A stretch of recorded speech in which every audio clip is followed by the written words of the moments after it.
আসসালামু আলাইকুম। আমার পাশে যে মানুষটিকে দেখতে পাচ্ছেন উনি হচ্ছেন দেলোয়ার ভাই। ওনার বাড়ি হচ্ছে গৌরনদী। আমার খুব কাছের মানুষ, অনেক দিনের পুরনো পরিচিত। তো কিছুদিন আগে দেলোয়ার ভাই এসেছিলেন ওনার আম্মাকে নিয়ে আমার কাছে। তো গালে ওনার একটা টিউমারের মতন ছিল।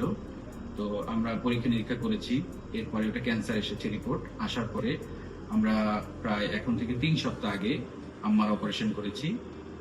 আমরা ওয়াইড লোকাল এক্সিশন করে এক্সটেন্ডেড সুপ্রাওমাহাইড ডিসেকশন করেছি এবং যে টিউমারের জায়গাটা ছিল সেটা ইনফ্রাহায়ার ফ্ল্যাপ দিয়ে আমরা রিকনস্ট্রাকশন করেছি।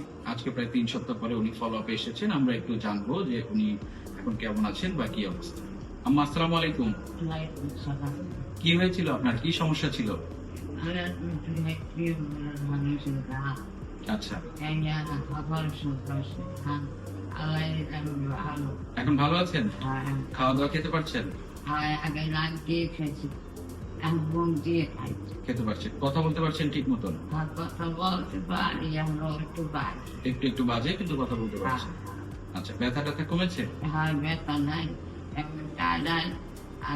টান বাজে, টান টান বাজে। আচ্ছা, এটা কিছুদিন বাজবে।